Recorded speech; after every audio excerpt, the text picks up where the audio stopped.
Is everything running smoothly?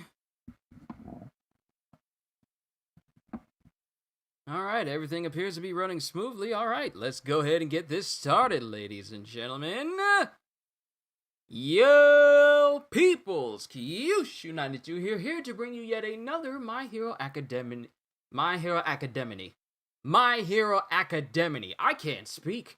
Welcome to another reaction to My Hero Academia. In the last chapter, we saw basically the ending was, Best Jeanist speaking with the Todoroki family. And then it ended with Best Jeanist asking Endeavor what is One for All, because Endeavor let it slip out over an open channel about One for All, and now reporters are trying to ask what is One for All and its connection to All for One. No one, other than All Might, Midoriya, Bakugo, and All Might's closest people know what One for All truly is. Everyone else have no idea what One for All is, period. So then it ends with Hawks and Best Jeanist trying to find Midoriya because they want to know what it truly is. And All Might is in there in Midoriya's room, and he's holding Midoriya's hand, saying that, saying that you must be talking with the predecessors, because I feel like Midoriya's being in the coma is a perfect way for him to actually speak to them. So welcome everyone to the stream today as we go ahead and react to this chapter. All right. I can feel One for All within the boy, but only very faintly. Midoriya is laying there still unconscious. How's everyone faring? Aizawa-sensei, Gran Torino, Ryukyu, Ida, Kacchan, Endeavor, Hado, Todoroki, Togata, Rocklock, Manuel. Please be okay, everyone. Yo, this panel is fire because we have all of the predecessors of All for One in like this. It's a dreamscape, but it's a dreamscape where everyone is sitting in these high chairs. Okay, so we see Banjo here, the user of the Black Whip quirk. We see him there. We also see All for One's brother, who is the very first one who cultivated One for All. We see Nana Shimura there, and we see all the predecessors are there. Though one is cloaked in flames, and I'm assuming that is the facsimile of All Might. So all of the previous users for One for All are here in front of Midoriya, and Banjo says, "Before you wake up, we gotta have a chat." Chapter 304, Izuku Midoriya and Toshinori Yagi. And the thing I immediately noticed between these two is that with them being holders of One for All, they gained the power without having any quirks. Whereas everyone else had a quirk before they got One for All. So they're kind of the anomalies in getting this quirk a little bit. But we have the first user speaking. And actually, the way these panels are set up, I'm going to assume that we have the first brother here at the top of this panel off to the side. Sorry to force this on you in such trying times, but in the order that these panels are going, I'm going to assume that these are the orders of all of the users in order of how they got the power passed on. Because at the bottom, we have All Might, and then before him is Nana Shimura. And then after her is another user. So they're all going in order of the person who got One for All, one after the other. I find that a very nice touch. But the first user says, sorry to force this on you in such trying times. The second and third users are both facing a wall and they are not saying anything. Then the fourth user says, this too is destiny. Then Banjo, the fifth user, says, just a matter of timing. Then the user after him says, my esteemed colleague Banjo has already spoken to you a bit about this. Then Nana Shimura doesn't say anything, and of course, All Might's flaming facsimile sitting in the chair obviously doesn't say anything. All the predecessors, and this is Midoriya, his body since he cannot fully speak like he wants to, his whole body is still cloaked in certain spots in, I guess, dreamscape mists that he can't fully access his whole body in this scape quite yet. All the predecessors are within me in a dream again. Before, and this is the first user speaking, this is All for One's brother speaking. Before, we could only interact with you by weaving through the intercesses of your flickering consciousness, but that limitation no longer exists. About 4 months ago, my power, that is to say, One for All, began growing rapidly. Along with that growth, the vestiges of the predecessors within One for All took on more solid forms, and they are now able to communicate with each other. Yo! Not only can the predecessors speak to Midoriya, but they can talk to each other within One for All! In the earlier battle, my brother's power drew us out by sheer force, allowing us to appear before you more easily than before. Don't worry though, kiddo. We'll still give you your privacy when you need it. Oh, right. You ain't got a mouth. But wait, back there, I did manage to speak then. My mouth has formed just a little bit. And it shows Midoriya trying his best to speak. What you need to tell me. But it's very muffled when he says it, but we get to see what that translation is. And then I want to say the fourth user steps up to him and says, "Allow me to explain. I am the fourth. Yes, the fourth. My name is Hikage Shinomori.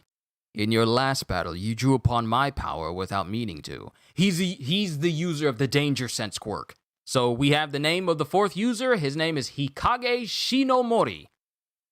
In your last battle, you drew on my power without meaning to. Yeah. That came as a shock to me. Sorry. I get the sense that it would have been better for you to discover danger sense in a better setting. Shinomori here was a weirdo who shunned modern society for the life of a hermit. And Banjo's just messing with him. Mine was a terrible era. They were the weirdos, not me. And then it shows Banjo using his Black Whip quirk to try and hit Hikage. But Hikage, with his Danger Sense quirk, just dodges all the attempts. Do you happen to know how long I lived and what killed me? You died at 40. Not sure what killed you. It wasn't written in All Might's notes, or rather, it was like he wrote something but erased it. I died of old age. Wow. So, is he the only predecessor to not be killed by All for One? I know All for One kept saying that he did his best to kill all the predecessors, but it didn't work out. Or I could just be remembering the backstory of how it got passed along wrong. It could be me. Old age? He was only 40, though. Banjo and I had no way of knowing my cause of death until Yagi told us after some research. I'll get straight to the point. As of now, One for All cannot be wielded by an ordinary person. Huh? I possess One for All, the second longest, second only after Yagi. For 18 long years, I evaded All for One and devoted my life to building up power. From the moment I inherited the quirk, I knew I could never defeat that villain, so I decided to spend my turn, so to speak, amassing further strength. In my final years, these cracks appeared on my body. Wow, so that's not a tattoo, that's not a scar, those are cracks across his face. I thought it was an unknown disease of some sort, or that perhaps I hadn't trained hard enough. But when Yagi dug up my medical history and autopsy report, the truth became clear. I say I died of old age because possessing multiple quirks effectively ate away at my very life. Yo! One for All is powerful, but multiple quirks will age you quickly. Bruh. Your life? No way! But hang on a minute. One for All only grew stronger after your time, Shinomori, and All Might managed to hold on to it for much longer. And then the first user is speaking now. That brings us to what we must tell you. When Yagi realized that possessing One for All places a terrible burden on the body, he thought the same thing. The others never held it for long, and since they died in battle, Yagi's only other point of comparison was himself, which is why he thought about what Shinomori had that he himself lacked. And then it dawns on him. All Might was quirkless. Yo, I said the same thing at the beginning. The two things about Midoriya's name and All Might's name being featured in this title is the fact that they're both quirkless. Who knew that would play into the main narrative of this chapter? All Might was quirkless. Yes, Yagi still lives, but the knowledge he gained was passed to us via his shade in here. So it's a shade of All Might. Not a facsimile, but we can formally call it a shade. He couldn't be entirely sure, so he didn't tell you, but what my brother said confirmed it. He spoke of how a person's essence is hardwired into their quirk factor. But then why would Yagi still appear here when he never had a quirk factor of his own? All this time we believed that the raw spirits of us predecessors resided within One for All, but in truth, those fragments of consciousness came about with the quirk factors of the 2nd through 7th successors. That is what One for All contains. Yagi is the sole exception. Only he imbued One for All with a true piece of his consciousness. For 40 years, Yagi maintained his grip on One for All. It was a perfect... Oh, wait, let me keep reading. Only he imbued One for All with a true piece of his consciousness. A vessel with an existing quirk of its own could not receive One for All without warping and spilling over. And here's an analogy of multiple cups holding in water but spilling over. And attempting to force it anyway results in a shortened lifespan, as the 4th experienced. For 40 years, Yagi maintained his grip on One for All. It was a perfect fit for his previously empty vessel, and as such, it truly became his quirk. By some twist of fate, this power that must pass from one to the next wound up being meant for those who lacked power to start with. They are the ones who can draw out its true value. Yo, do you know what this means? This means that only people who have no quirks can fully draw out the full power of One for All. So no matter how strong the previous successors became, they could never draw out the true potential of One for All. But quirkless people like All Might and Midoriya, they get to have that whole power and not suffer the drawbacks of it shortening their lifespans because they never have quirks to begin with. That is so sick. Wound up being meant for those who lack power to start with. They are the ones who can draw out its true value. You mean, especially now that the predecessor's quirks are manifesting, I definitely can't pass this on to a normal person? One for All can't be transferred anymore. That's what you're... Wait, what? Wait, what? Wait, hold on. One for All can't be transferred anymore? It's stuck with Midoriya? One for All can't be transferred anymore. That's what you're saying. Quirkless individuals have all but vanished in your generation, and you're unlikely to come across another who needs such power. Yo! None of us knew of this at the time, but as fate would have it, it passed into his hands and then yours. If only we had found a way to interact with the wielder sooner. So much pain and suffering could have been avoided. Yo! And then it cuts to Night Eye with his back turned. You get it now, kiddo? You might be the last wielder of One for All. Bruh. I could be the last one? And then we cut to Nana Shimura, who's actually speaking for the very first time in this chapter. That's the real issue.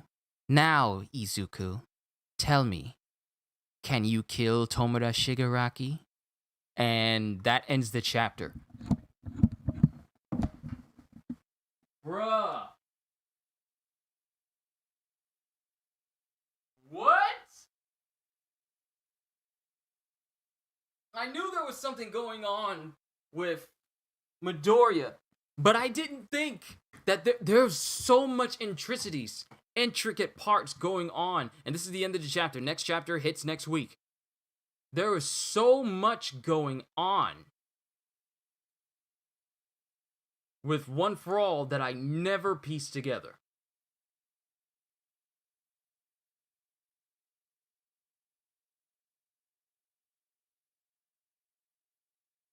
Then Shonen Sensei's in here, Kama's here, finally off during Kyushu stream. God is real. Oh, he's always been real. He just made it so that you can view me today. But wow, there was so much more going on with One for All that we had no idea. And now it's at the point where yo, what are the odds that the very thing that made Midoriya an anomaly trying to join UA, a quirkless individual, potentially in this chapter now makes him potentially the last wielder of One for All.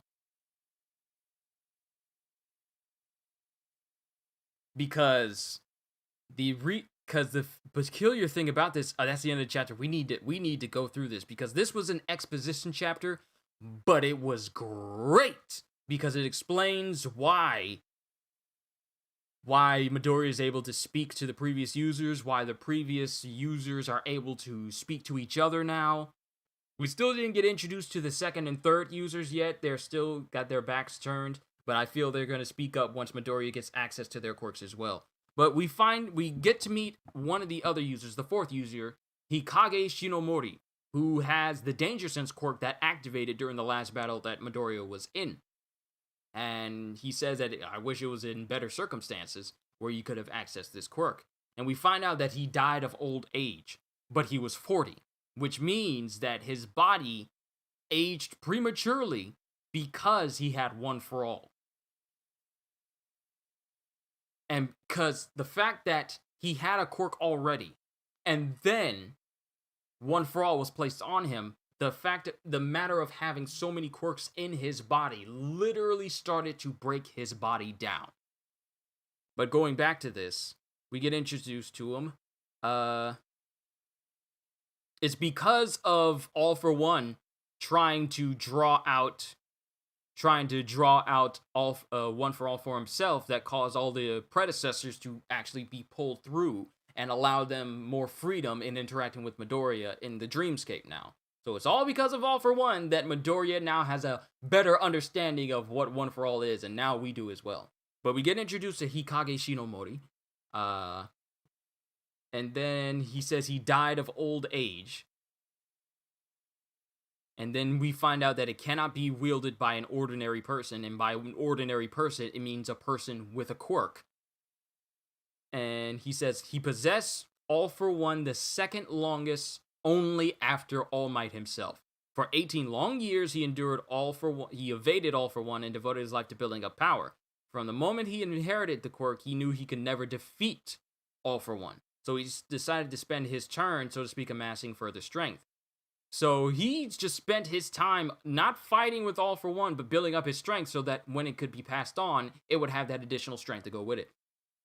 In his final years, these cracks appeared on his body. And I guess those cracks happen when a person has too many quirks in their body and it begins to fundamentally break them down. But I guess they are low in numbers, but he can find people without quirks. After he becomes famous, he can make a TV appearance and ask for people without quirks can contact him. Sure, I mean, that's an option, but quirkless individuals are pretty much not as widespread, so it would be tricky. And I feel like there's going to be more than just simply finding a person who doesn't have a quirk in their body to take up the mantle. it has to be someone with the same level of conviction as he is to be in a hero to actually get One for All. Because you definitely don't want this power falling to a quirkless individual who has malevolent tendencies.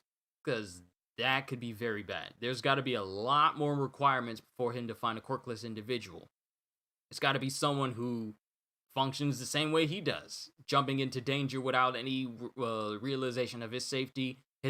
Their body has to move on their own in response to trying to save someone. He doesn't have to think about it, they just automatically do it. I feel like that's a good prerequisite for deciding who's going to be in charge of One for All. I wonder if it could be passed on to someone who had their quirk stolen or removed.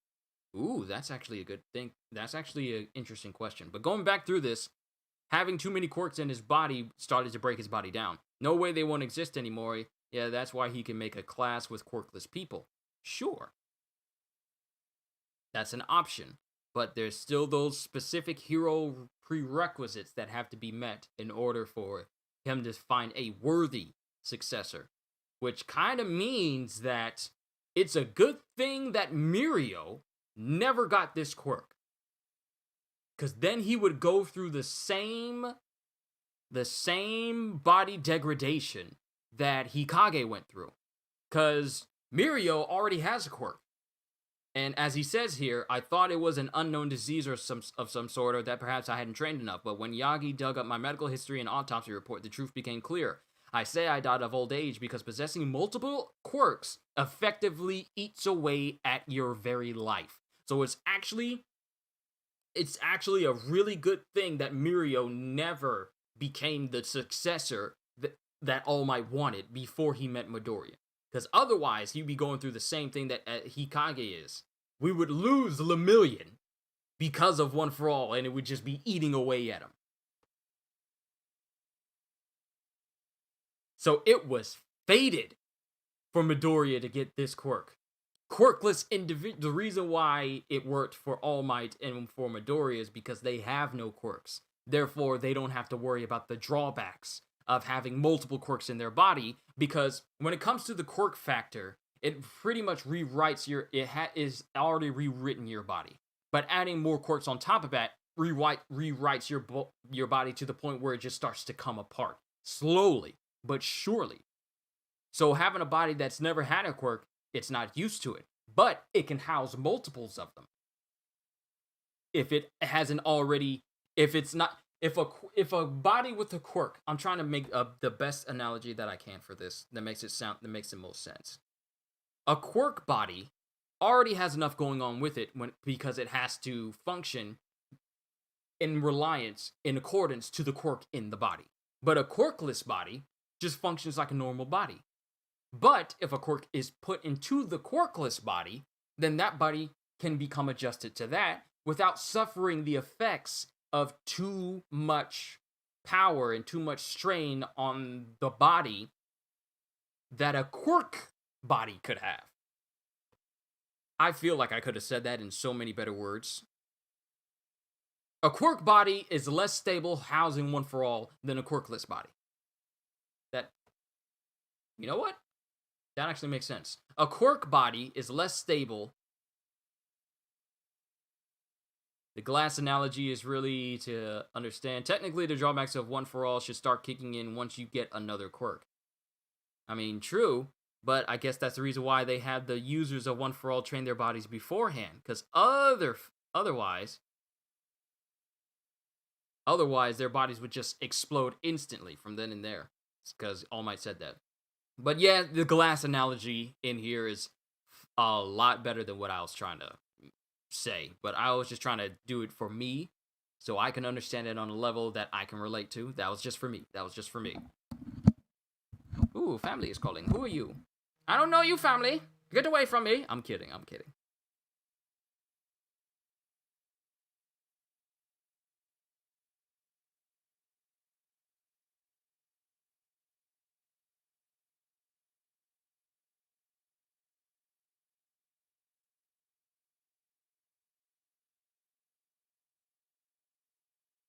All right, going back to it.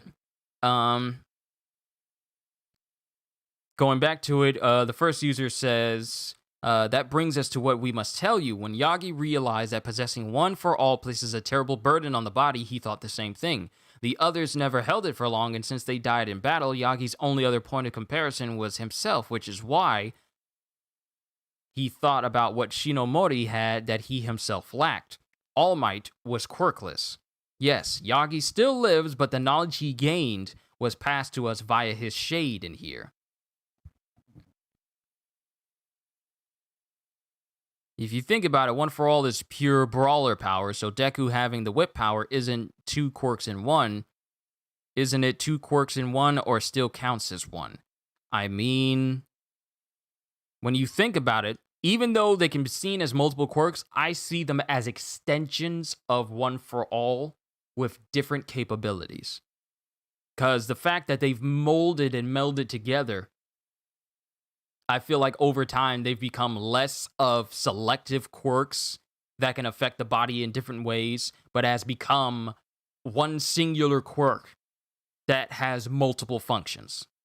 Therefore, the drawbacks of having multiple quirks that react and function in different ways is not the same as having multiple quirks in the body. And it's like just having multiples on top of them. Because like All For One said that he can't have too many quirks, otherwise his body's not going to respond well to it. The thing that he lacks, that One For All has, is that all the quirks that make up One For All, they coincide with one another. Now, All For One, he can combine all of his quirk, but they don't reside in harmony with him. They're just like, I don't know.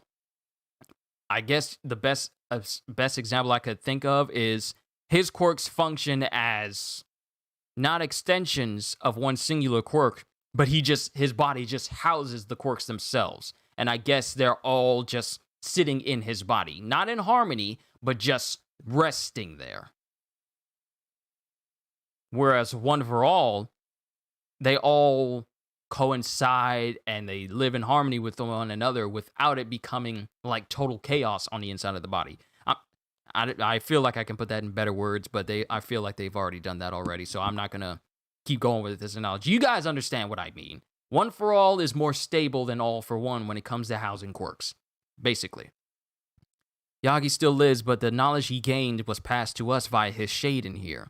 He couldn't be entirely sure, so he didn't tell you, but what my brother said confirmed it. He spoke of how a person's essence is hardwired into their quirk factor. But then why would Yagi still appear here when he never had a quirk factor of his own? All this time we believed that the raw spirits of us predecessors resided within One For All. Am I excited for My Hero Academia Season 5, which airs on March 27? I can't wait. Oh snap, that airs right after my dad's birthday. And 4 days after mine. But in truth, those fragments of consciousness came about with the quirk factors of the second through seventh successors. That is what One For All contains. Yagi is the sole exception. Only he imbued One For All with a true piece of his consciousness. And then we go into the glass analogy. A vessel with an existing quirk of its own could not receive One For All without warping and spilling over. Here's the analogy. Thank you, Arion, for, reminding me that there's a much better analogy than what I tried to come up with. A vessel with an existing quirk of its own could not receive One For All without warping and spilling over. And attempting to force it anyway results in a shortened lifespan as the fourth experience. So, having a quirk in your body and attempting to force One For All to activate and to use it causes it to literally just age your body rapidly. For 40 years, Yagi maintained his grip on One For All. It was a perfect fit for his previously empty vessel, and as such, it truly became his quirk. By some twist of fate, this power that must pass from one to the next wound up being meant for those who lack power to start with. They are the ones who can draw out its true value. And then Midoriya comes to the realization, you mean especially now that the predecessor's quirks are manifesting, I definitely can't pass this on to a normal person. One For All can't be transferred anymore. That's what you're saying. Quirkless individuals have all but vanished in your generation, and you're unlikely to come across another who needs such power. None of us knew of this at the time, but as fate would have it, it passed into his hands and then yours. If only we had found a way to interact with the wielder sooner. Can't wait for all. Cannot wait at all. Is Solo Leveling's new chapter? Oh, I can't wait either. I can't wait to read it to you guys. Thank you for the massive amounts of support, everyone, for that chapter. It's at 1,300 views. Like, good lord, that's the highest amount of views that any of my reactions to Solo Leveling has gotten recently. But I'm glad that they're gaining traction and people are enjoying them because I'm enjoying reading through it. But the first user says, none of us knew of this at the time, but as fate would have it, it passed into his hands and then yours. If only we had found a way to interact with the wielders sooner. So much pain and suffering. Wow. Talioff with the super chat. Good lord, thank you. Thank you. Always love the effort you put into your reactions. Just finished catching up with your Solo Leveling reactions and watch your MHA reactions weekly. I'm honored. I truly am. I truly am honored, Teolith. Why did I call it Teolith? Why did I say it like that? But Teolith. Thank you, Teolith. I'm humbled that you would do such a thing for me. I'm truly thankful. Thank you. But it cuts here that if they had gotten in contact with All Might sooner, it might have helped, alleviate the relationship with Night Eye and All Might back then, and possibly even kept him from, dying, possibly. And then Banjo says, "You got it now, kiddo. You might be the last wielder of One for All." I could be the last one? But then Nana Shimura comes in with the very big question of this chapter, saying, that's the real issue. Now, Izuku, tell me, can you kill Tomoda Shigaraki? Now, mind you, this is Tomoda's grandmother speaking to him. But she just drops this question to Midoriya, asking if he can kill Tomoda Shigaraki. If the moment comes to it, is Midoriya capable of doing it? I'm getting reminded of the previous avatars in Aang's generation. The Last Airbender, not Legend of Korra, but when Aang was presented with the option to kill Fire Lord Ozai and conversating with the previous avatars, he was asked, is he capable of ending him? Is he capable of killing him? If it comes to it, are you capable of killing Fire Lord Ozai? And, Aang, as powerful as he is, he still couldn't bring himself to do it. I feel like Midoriya is in that same situation. I feel like if he had to, he would do his best to try and save Tomoda. Like he said that he said when he looked at Tomoda's face when All for One's trying to take over his body before the battle ended, he said that Tomoda's face looked like the face of a person who needed saving. So I feel like Midoriya would rather try and save Tomoda than kill him. I honestly feel like the fact is, Midoriya is not the type of person who feels like taking a life is going to be the solution to a problem. Now, mind you, this is also a series where multiple people have died, but I feel like Midoriya is going to be the one who does his best to make sure that no matter what happens, he'll try to save a person's life rather than kill them. Now, the real question, if you were in Deku's place, what would you do versus the strong villains if you are the last chance to stand a chance against them? I mean, I'm not Midoriya. If their deaths mean that I save millions, as bad as it would feel at the time, knowing that I would save more people than they would destroy, I would do what is necessary. Let me just say it like that. When they said you may be the last successor for One for All, it gave me chills, just a goosebump moment. It really is, because that means that Midoriya may be the final wielder of One for All. And unless he finds that very, very rare quirkless individual to pass it on to, he's the last user of possibly the most powerful quirk in existence. The only other quirk that is pretty much as powerful as One for All is All for One itself. That's the only one, but the knowledge that Midoriya might be the last wielder of One for All, that's gonna be a statement that's gonna stick with me for the rest of the week. But overall, this was a fantastic chapter. Shigaraki and Deku versus All for One. That'd be sick.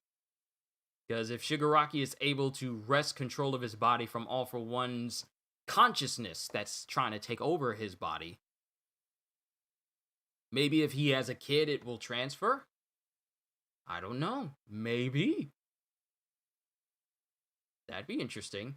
I find All for One way more powerful.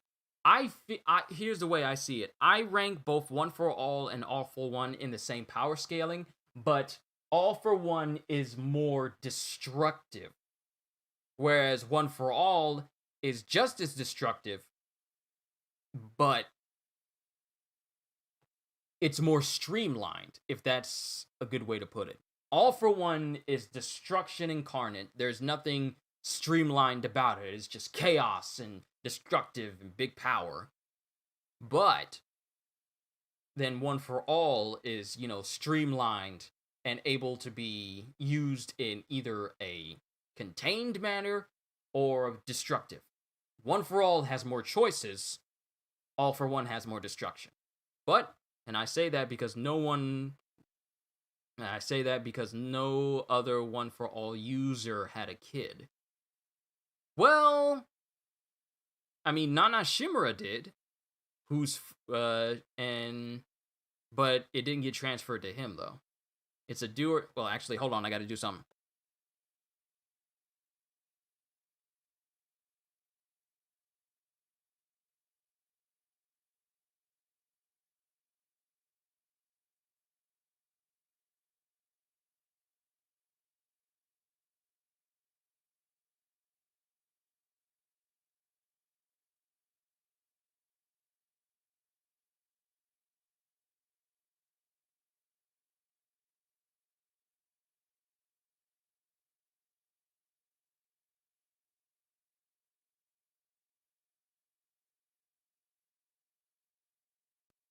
My family asked me to do something and I almost forgot to do it, and they just came in, so I had to run downstairs and take care of it.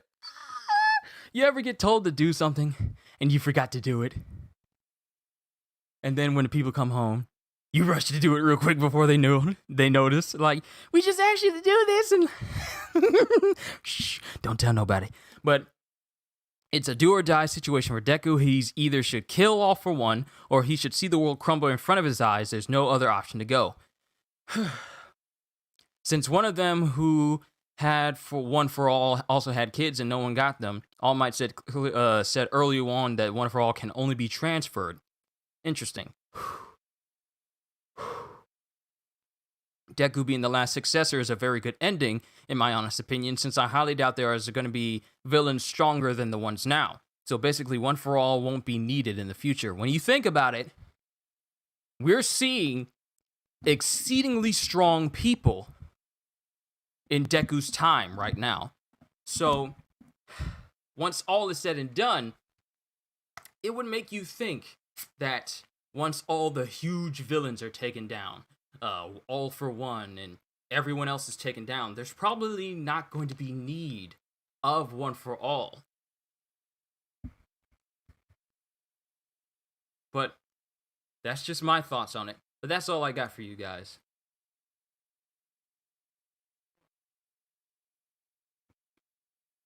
Hey there, family. Hey, Dad. But that's all I got for you guys. I'm gonna go ahead and close it out here.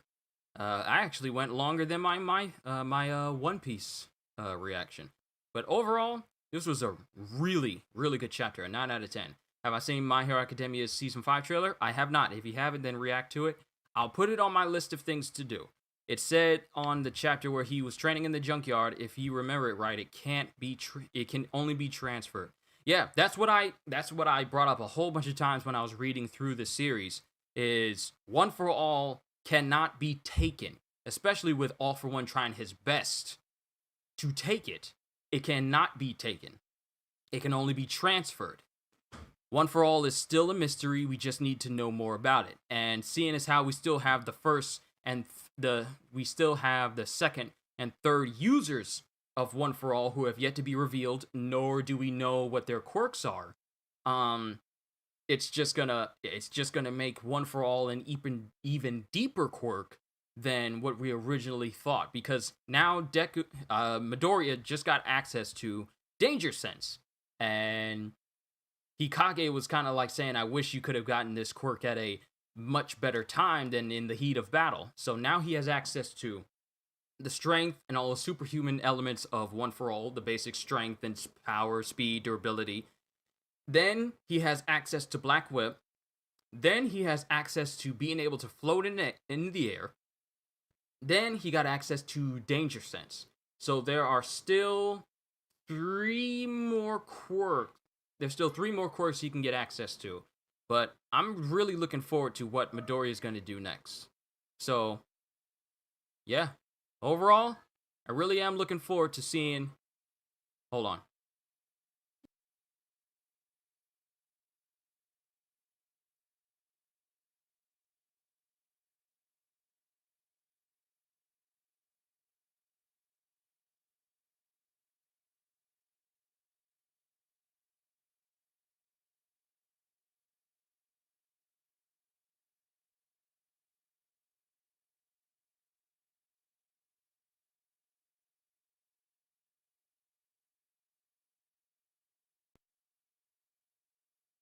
Alright, I thought Mirio was a better option to One for All, but after reading this chapter, I realized Deku was the best successor.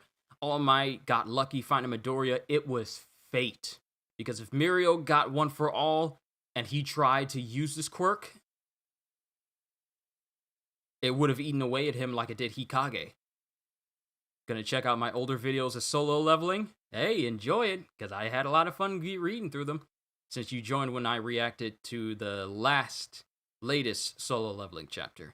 Well, like I say to everyone who comes to my channel, is solo leveling gonna get animated or not? That's the thing. Hold on, let me look that up, and then I'm gonna end it. Then I'm gonna end it here.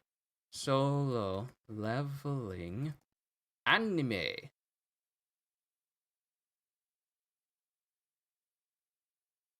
Okay.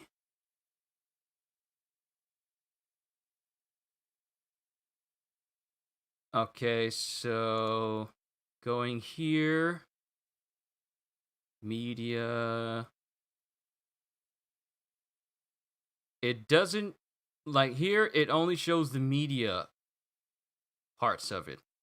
It doesn't actually show whether it's going to be turned into an anime or not. Like, some pages talk about whether Solo Leveling is going to get an anime. As of now, there's no official confirmation made by the manhwa authors about the Solo Leveling anime. It says it's slated to receive an anime adaptation, but there hasn't been any word of it. Because you rather wait for the anime than read it, to be honest.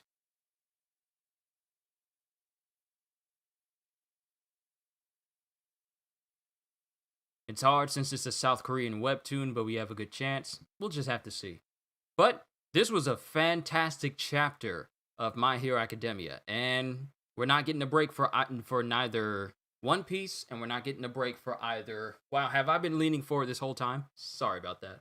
But we're not getting a break for One Piece and My Hero Academia, so I can't wait to see where these narratives go, especially now that we know that Midoriya could possibly be the final user for One for All forever. That just means that he has to take great care with this power.